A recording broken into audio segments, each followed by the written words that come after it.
Big pass 7ல் எபிசோடில் என்ன நடந்தது அப்படின்னு பார்த்தீங்கன்னா எல்லாருக்குமே தெரியும். வீட்டை விட்டு வெளியில் போன பழைய ஹோம்மேட்ஸ் எல்லாருமே ஹவுஸ்மேட்ஸ் எல்லாருமே உள்ளே வந்திருக்காங்க.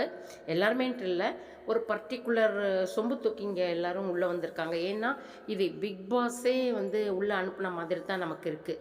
மாயாவுக்கு எல்லாமே நெகட்டிவாக இருக்குது. அந்த ப்ரொஜெக்ஷனை மாற்றணும் அப்படின்னு சொல்லிட்டு இவங்க என்ன பண்ணுறாங்கன்னா, மாயாவுக்கு சொம்படிக்கிற ஆளுங்களா உள்ளே அனுப்பிட்டு இருக்கிறாங்க. நல்லாவே பார்க்க முடியுது. இது புதுசாக எந்த விளக்கமும் தேவை கிடையாது அப்படின்ற மாதிரி தான் இருக்குது. இந்த விக்ரம்லாம் வெளியில் போகும்போது மாயா அவ்வளோ அசிங்கப்படுத்தியிருக்கிறா. அவங்ககிட்ட பேசக்கூட கிடையாது. மிடில் ஃபிங்கரை காட்டினவ மாயா. அப்படின்னும் போது வெக்கம் மானம் சூடு சொரணம் இல்லாத அவகிட்ட போயிட்டு கட்டி பிடிச்சிட்டு அவகிட்ட போயிட்டு மாயா நீதான், மாயா மாயா நீதான் அப்படின்ட்டுலாம் சொல்கிறது. அர்ச்சனாவுக்கு எல்லாமே ஃபேக் கிளாப்ஸ் தான், ஆடியன்ஸே வெளியில் இல்லை அப்படின்னு சொல்லிட்டு பச்சையாக போய் சொல்கிறது. இதெல்லாம் பார்க்கும்போது அதாவது இவங்க நம்பிக்கையை உடைக்கிறதுக்காக அர்ச்சனா, மணி, தினேஷ், விஷ்ணுலாம் இருக்காங்களே, இவங்களுடைய நம்பிக்கையை உடைக்கிறதுக்காகவும் மாயாவுக்கு பூஸ்டப் பண்ணுறதுக்காகவும் தான் இந்த சொம்புகள் அத்தனையும் உள்ளே போயிருக்கிறாங்க, அனுப்பப்பட்டிருக்கிறாங்க அப்படின்றத நம்ம கண்கூட பார்க்க முடிஞ்சுது. அதில் ஒரு பெரிய அண்டா இன்றைக்கி வெளில துரத்தி விட்டாங்க. அது யாருன்னா விஜய் வர்மா தான். மிட்வீக் எவிக்ஷன் போட்டு விஜய் வர்மாவை வெளியில் அனுப்பிட்டாங்க. அவனுக்கு இது ரொம்ப அசிங்கம்தான் அப்படின்ற மாதிரி தான் இருந்தது. ஏன்னா G2லேருந்து அந்த நினைவு பரிசாக ஒன்று கொடுப்பாங்க. எல்லாருமே நின்று அதெல்லாம் பார்த்து வழி அனுப்புவாங்க. ஆனால் இவனை பெட்ரூம்குள்ளே நிற்க வச்சுட்டு அந்த டோரை ஓப்பனே பண்ண முடியல. எல்லாரையும் ஒரு இடத்துக்கு அனுப்புனாங்க. இருந்த ஃபைனலிஸ்ட் அத்தனை பேரையும் எல்லாருக்குமே பிக் பாஸ் சொல்லும்போது அந்த லாக் ஓப்பன் ஆகிடும். டோரை ஓப்பன் பண்ணிவிட்டு வந்துட்டாங்கன்னா அவங்க பொழைச்சிக்கிட்டாங்க. வராதவங்க அவ்வளோதான், எவிக்ட் ஆகிட்டாங்க அப்படின்னு சொல்லிட்டு அர்த்தம்னு முன்கூட்டியே சொல்லிட்டாரு. அது மாதிரி ஒருத்தரையும் ஒரு இடத்திற்கு அனுப்புகிறாரு. தினேஷை பார்த்தா ஜெயிலுக்கு அனுப்புகிறாரு. அர்ச்சனாவை ஸ்மால் பாஸ் இவங்க கன்ஃபெக்ஷன் ரூமுக்கும், மாயாவை பிக் பாஸ் கன்ஃபெக்ஷன் ரூமுக்கும், மணியை ஸ்டோர் ரூமுக்கும், விஷ்ணுவை கார்டன் ஏரியாவுக்கும் அனுப்புகிறாங்க. அப்படி அனுப்பும்போது அவங்களுடைய எல்லா கேட்டும் ஓப்பன் ஆகிடுது. பட் இவனுக்கு மட்டும் கேட்டு ஓப்பன் ஆகலை. ஸோ என்ன பண்ணுறாங்க, இவன் தான் எவிக்ஷன்.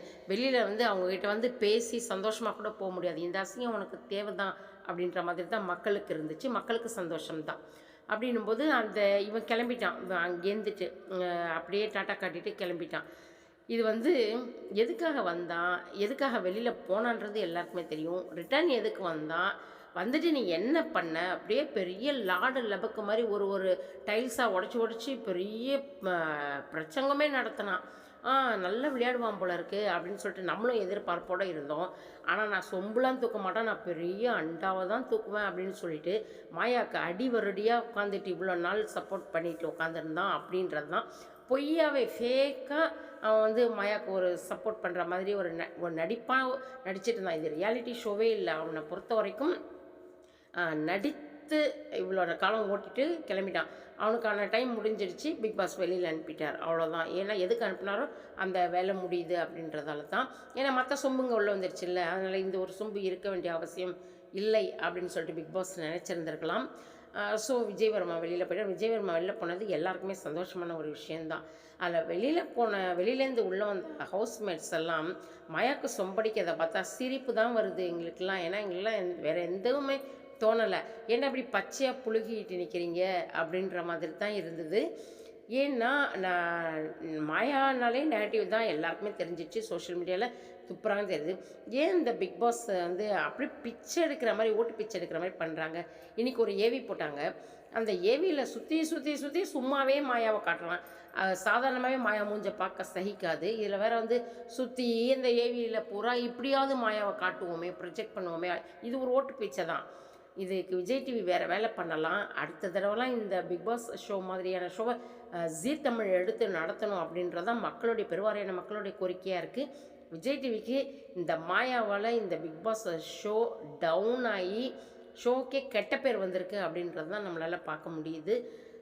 பார்க்கலாம் என்ன பண்ணுறாங்கன்ட்டு. இன்னுமே 2 பேர் போகிறதுக்கு வாய்ப்பு இருக்குது. டாப் 3 தான் போவாங்க. அதுலேயுமே போகிறதுக்குள்ளேயே ஒருத்தரை டவுன் பண்ணுறாங்க, எவிக்ட் பண்ணிடலாம். மீதி 2 பேர் தான் போய் நிற்க முடியும். ஸோ யார் போகிறாங்க இப்போவே தினேஷ்க்கு தெரியுது. எப்படி இருந்தாலும் டாப் 3 தான் போவாங்க. இன்றைக்கி அவன் போயிட்டானா அடுத்தடுத்து வர்ற காலங்களில் 2 பேர் வெளியேற வாய்ப்பு இருக்குது அப்படின்ற மாதிரி சொல்கிறாரு. அதுதான் உண்மையும் கூட. ஏன்னா 3 பேர் தான் போக முடியும். 3 பேர் போகும்போதே மேடைக்கு கூட ஒருத்தர் முடியாது. அங்கேயே எவிக்ட் ஆவாங்க ஒருத்தர். 2 பேர் தான் மேடையில ஏறுவாங்க.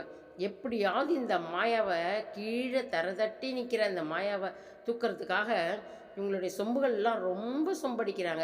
இப்ப விஜயவர்மா வெளில போயிருக்காருல்ல, எதுக்கு? மறுபடியும் மாயாவுக்கு இன்னும் கொஞ்சம் ஓட்டிங்க வந்து அதிகப்படுத்துறதுக்கு தான். வேற ஒண்ணுமே கிடையாது.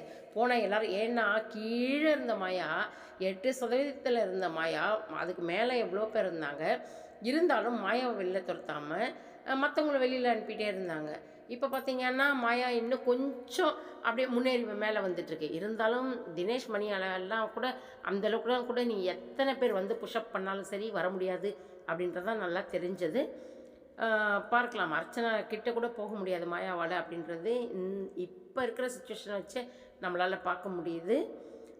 சேனல் ஏதாவது தில்லுமுல்லு தில்லாலங்கடி வேலை பண்ணாங்கன்னா, நீங்க வந்து ஷட்டரை இழுத்து மூடிட்டு நீங்க போயிடுவீங்க அப்படின்றதையும் நம்ம இந்த இடத்துல சொல்லியே ஆகணும். ஏன்னா, இந்த ஷோவே வந்து கைமாறுறதுக்கான வாய்ப்பு கூட இருக்குது நெறைய. ஏன்னா, இவங்க அந்த அளவுக்கு ஒரு தனிப்பட்ட ஒருத்திக்காக இவ்வளோ தூரம் இறங்கி ரெஸ்பெக்ட்டை இழந்து கேவலமான செயல்களை செய்து பிச்சை எடுத்து, ஓட்டு பிச்சை எடுத்து சுத்திக்கிட்டு நிக்கிறாங்க பிக் பாஸ் அப்படின்றத தான் பார்க்க முடியுது. சரி பார்ப்போம்.